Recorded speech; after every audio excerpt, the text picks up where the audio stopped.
Hello, welcome to the Coffee Conversation hosted by the Hugh Lane Gallery on the 10th of March 2021.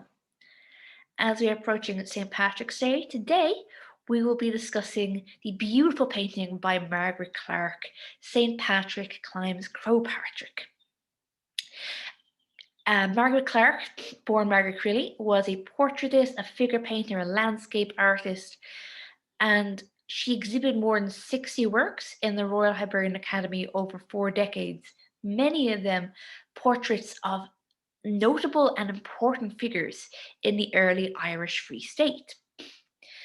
During her lifetime, she was really highly regarded as an artist and was close friends with some of the leading figures in the Irish art world, such as Thomas Macready, Manny Jellett, and Thomas Bodkin.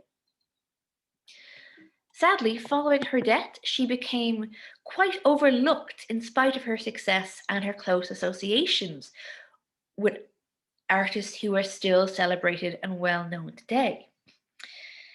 In spite of that, though, her work still holds the same beauty, grace, and elegance that drew so many people to her work during her lifetime.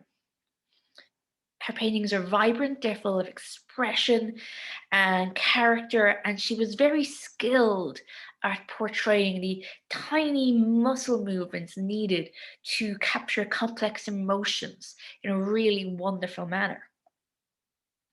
She was commissioned by several major institutions and bodies to create work. Not least of all was the Haverty Trust, who commissioned her to paint this image of St. Patrick for the Eucharistic Congress in 1932. And this work really shows off what's been said to be her greatest talents, these strong, confident lines, glowing colors, and real kind of comfort with paint and atmosphere. As we go along the talk, I'll be minimizing myself so we can better focus on Margaret Clarke's art, but you'll still be able to hear me as we go along. Margaret Clarke was born as Margaret Creeley on the 1st of August 1884.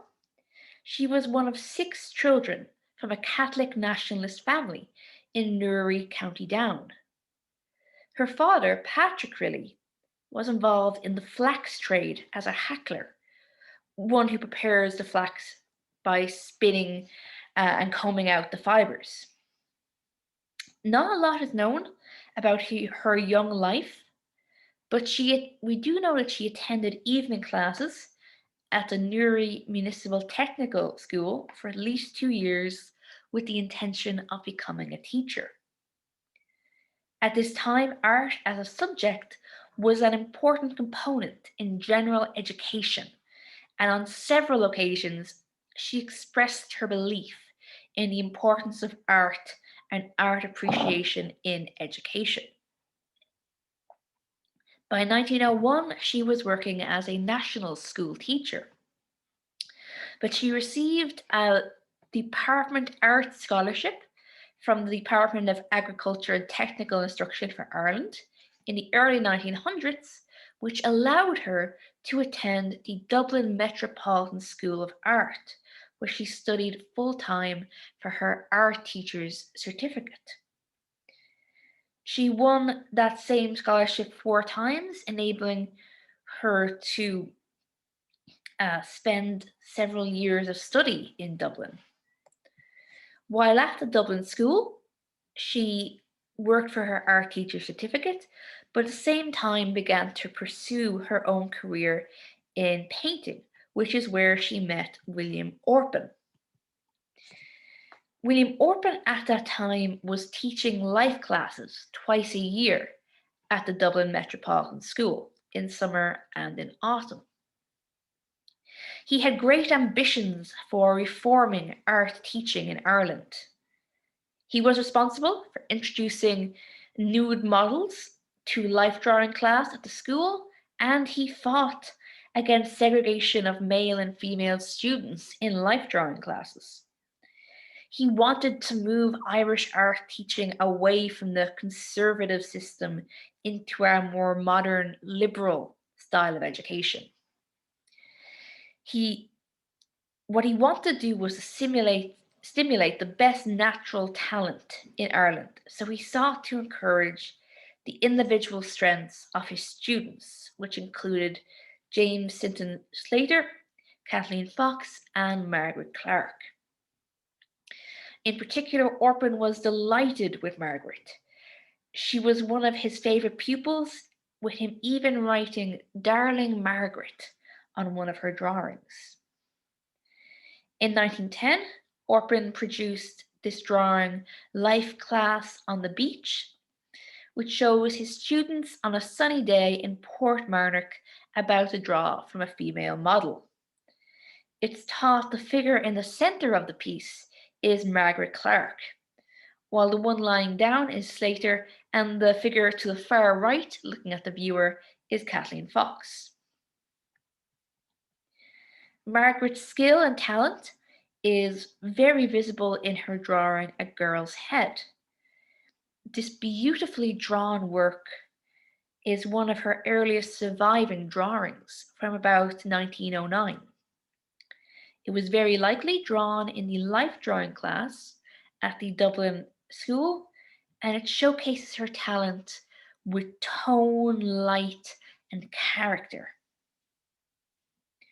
During her time at the Dublin Metropolitan School of Art, she won awards from the school and the British Board of Education. Among her awards were a silver medal and a bronze medal for still life, and 2 bronze medals for painting from the nude. Orpin even purchased one of these award-winning nude studies from her as a way of acting as her patron. In 1911, after she completed her art teacher's certificate, she became Orpin's teaching assistant. When Orpin left teaching, though, she succeeded him as overseer of the Dublin Metropolitan School's life drawing class from 1914 until 1919. After the death of her parents, Margaret's sister Mary, known as Minnie, came to live with her in Dublin, and in 1913 and 1914, Minnie accompanied her with Harry Clarke, Sean Keating, and Harry's older brother Walter on holidays to Inisheer. She and the other students would spend the summers sketching and painting for the years 1913 to 1915, roughly. Many decades later, in a letter from 1972, Sean Keating would describe these days as that happy interval wherein they were all young, full of jackass optimism, healthy, enthusiastic, and resilient. During these visits to the west of Ireland, Margaret drew the landscape, the ruins, the local people, the natural plant life, all of which she would later return to for models for her painting. Margaret Crilly and Harry Clarke were married on the 31st of October 1914 at the Croagh Cathedral in Dublin. Their marriage was witnessed by their siblings Minnie and Walter, who would themselves marry within a year. Walter Clarke, like Harry, worked in their father's ecclesiastical decoration firm, and Minnie's son, Terence Clarke, would go on in time to become a stained glass artist. Margaret painted this self-portrait in 1914, shortly after she married Harry Clarke. Her self-portrait is very beautiful, it's relaxed, and her blouse, brooch, and cardigan are really much more representative of her formal clothing than her artistic uniform. But we see her here as an artist, brushes loaded with paint, sitting at what appears to be an easel, staring at the viewer as though they were her model.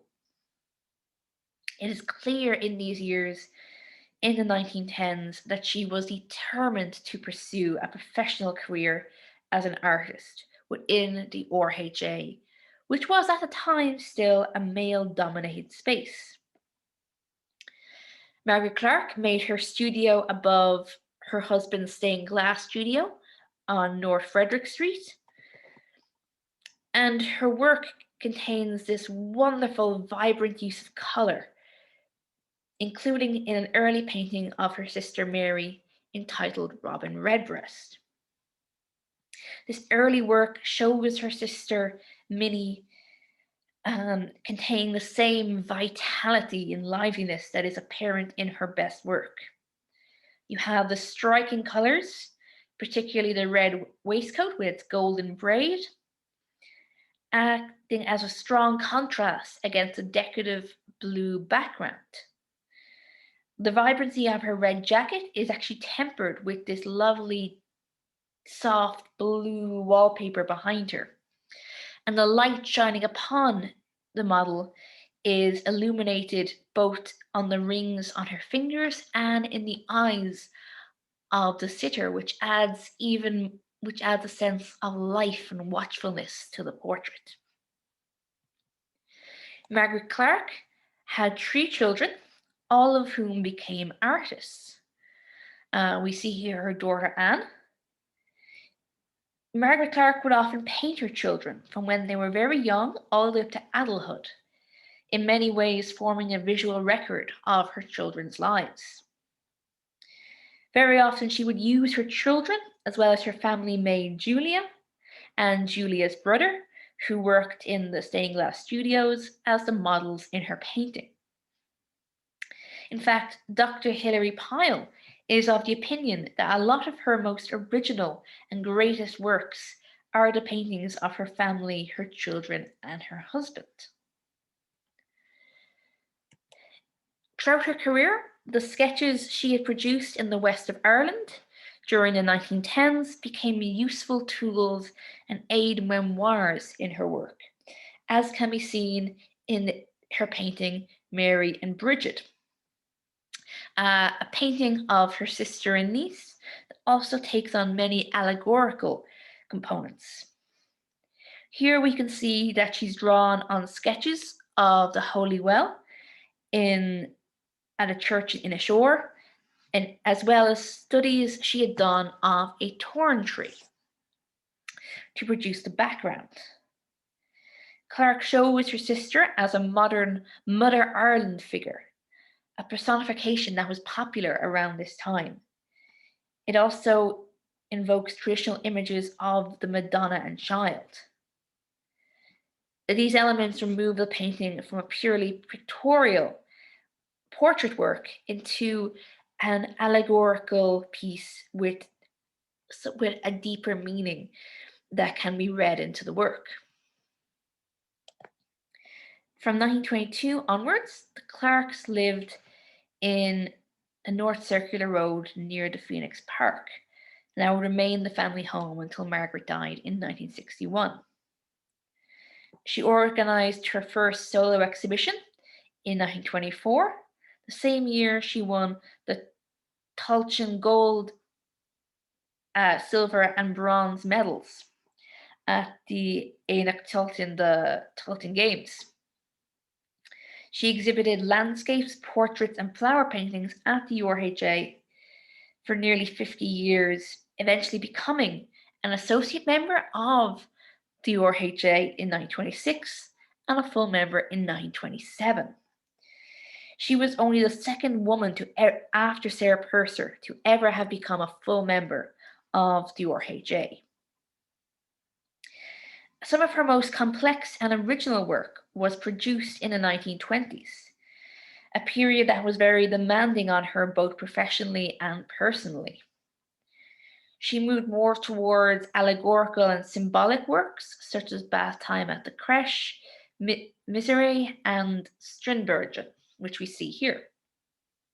Clarke was interested in art of all periods, and she would often find ideas and poses and compositions in the work of the old masters.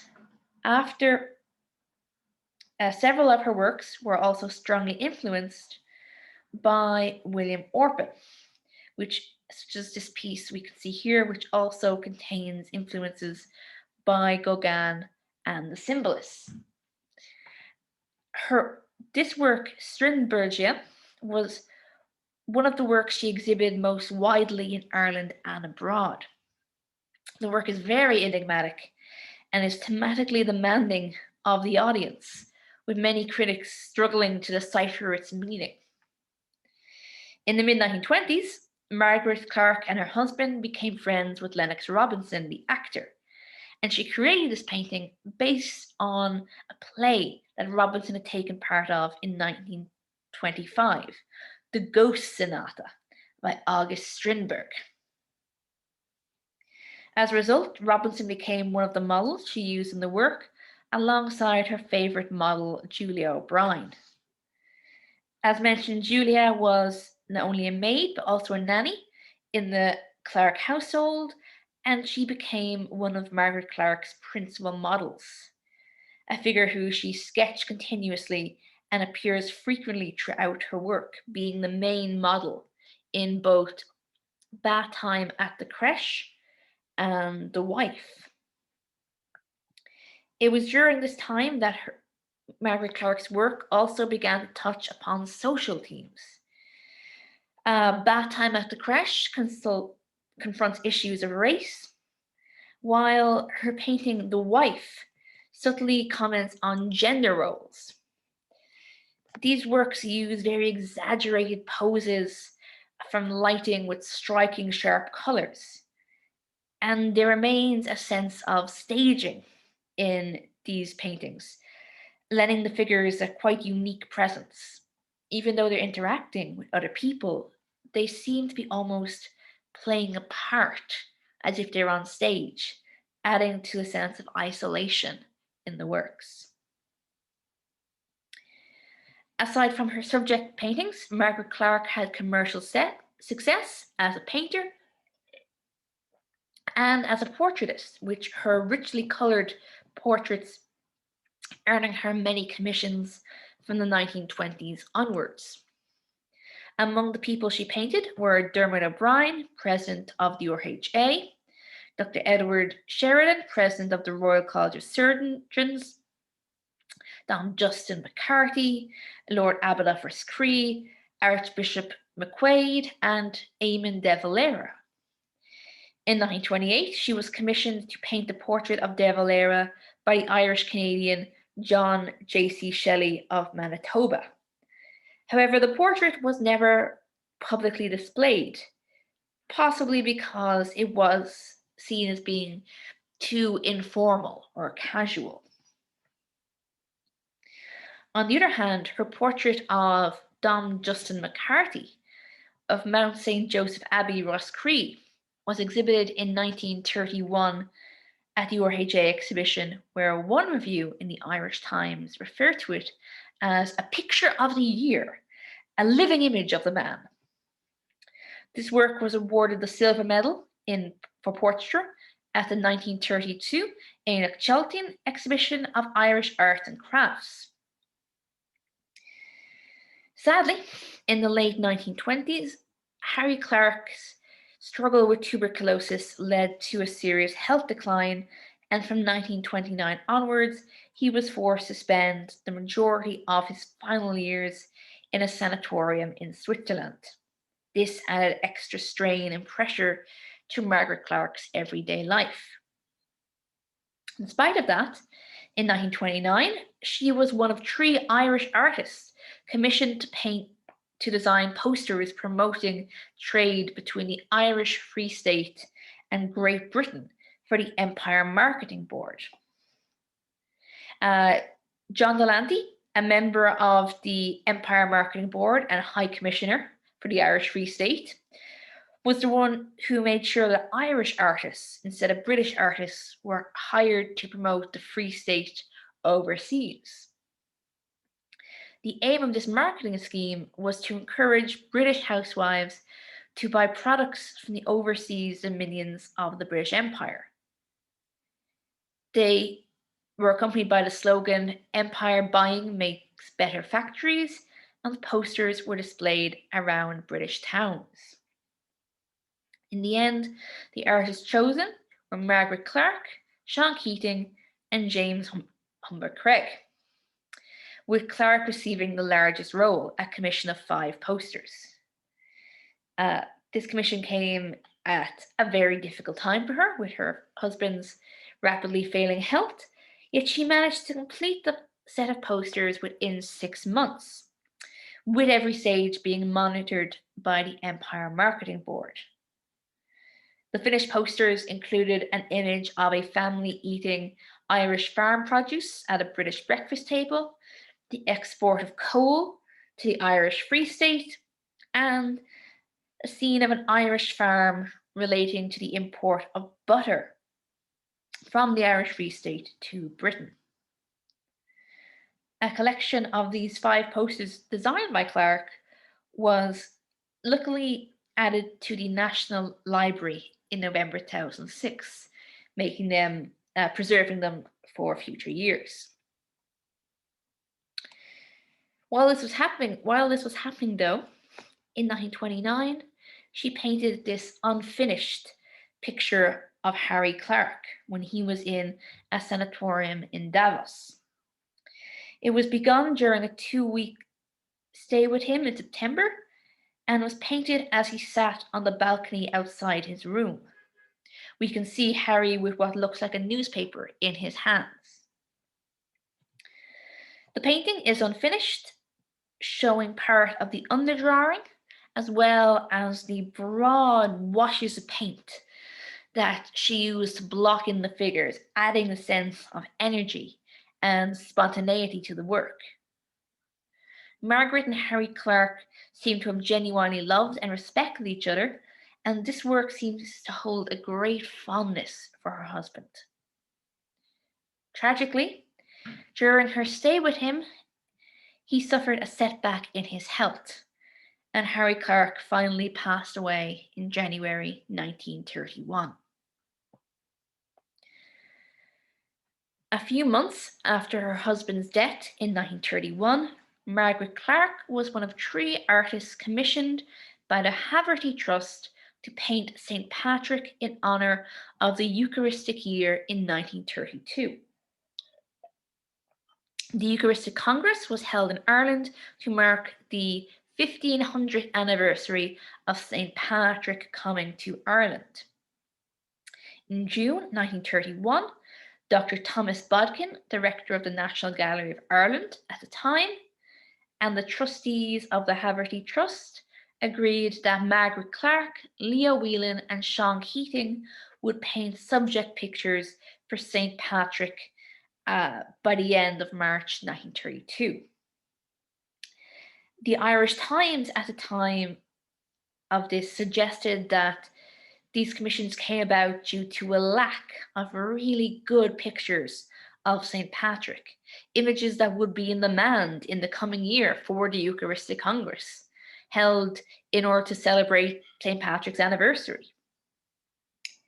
The 3 artists were paid £250, and the subject was a life of St. Patrick, but otherwise the work was entirely left to the individual artist, something that the writers in the Irish Times compared to Renaissance-era commissions, where the artist was told to go ahead and work according to his own mind. The painting that Margaret Clarke produced depicts the patron saint of Ireland, St. Patrick, as he climbs the mountain of Croagh. His clothing is simple, an off-white habit tied with a plain brown belt and a dark green cloak with purple lining tied around his shoulders. The near life-size figure is complemented by the gorgeous landscape surrounding it and the glorious colours of the sunset. The whole work thrums with life and energy as we look upon the moment when St. Patrick is struck by a vision.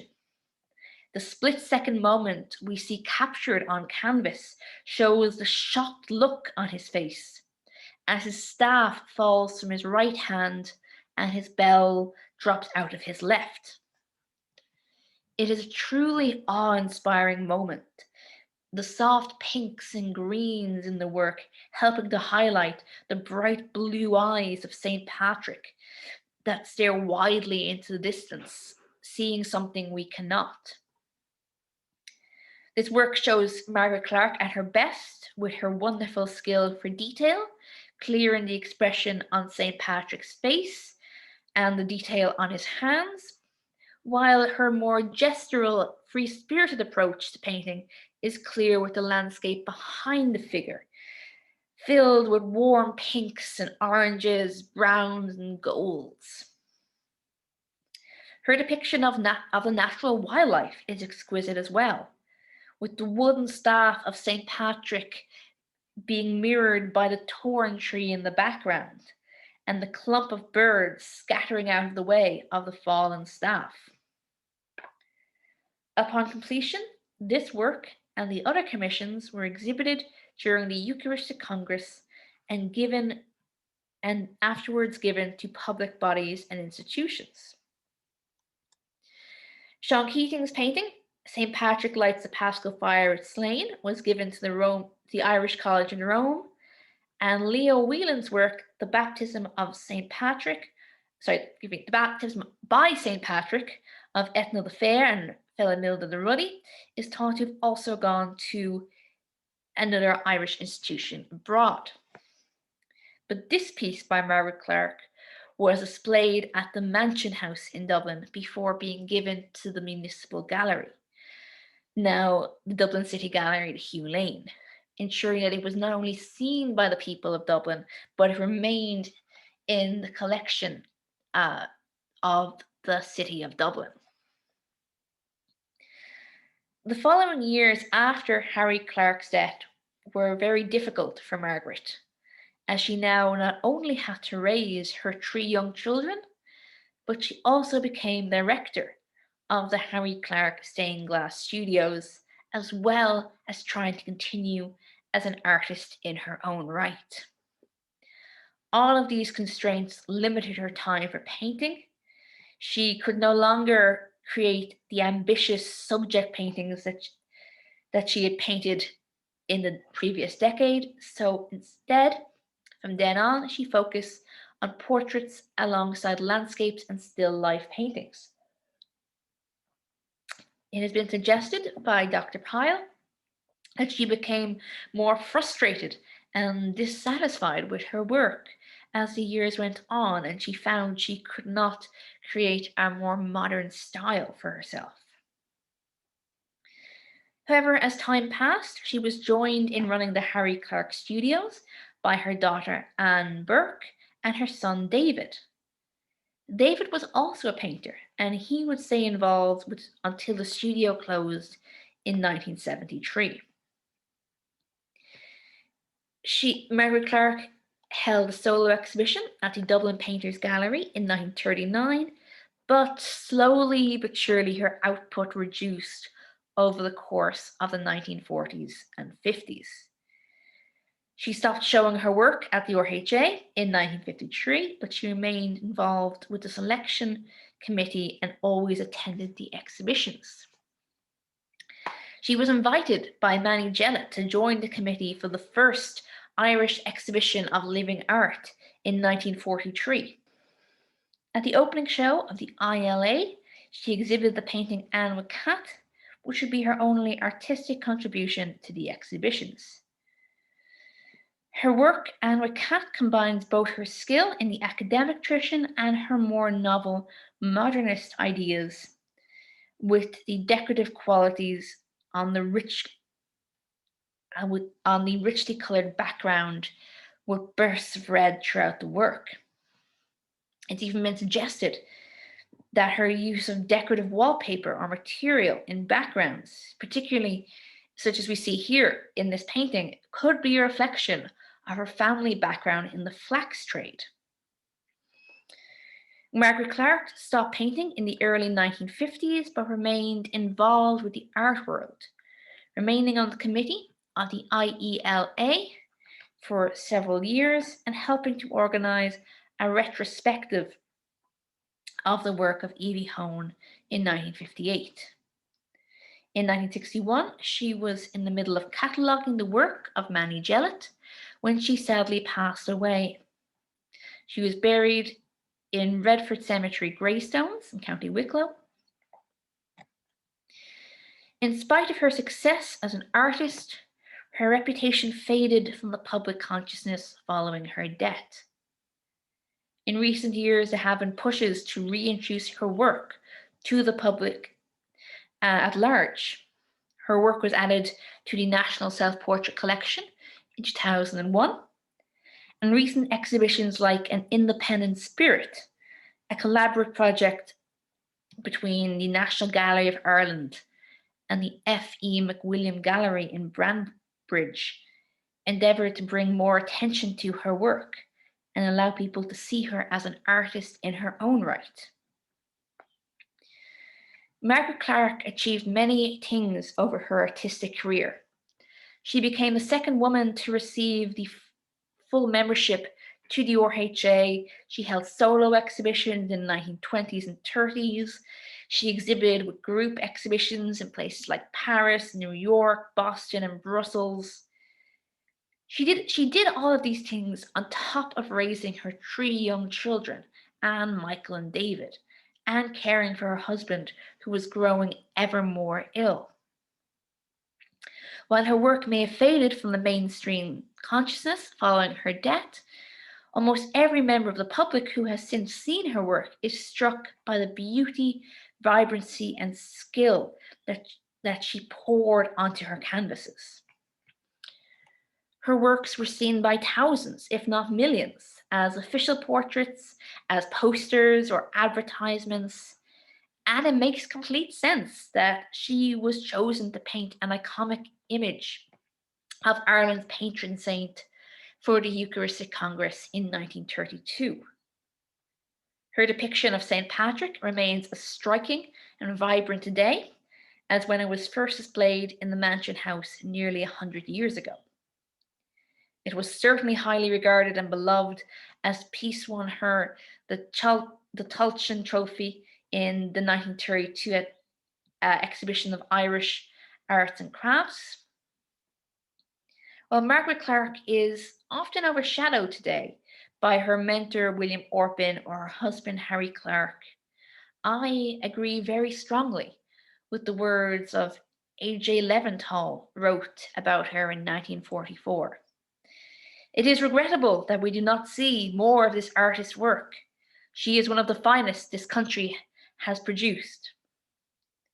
So I would like to thank you all for joining me as we come into St. Patrick's Day this year, appreciating Margaret Clarke and her iconic image of St. Patrick. Thank you all for listening, and I hope you have a lovely day.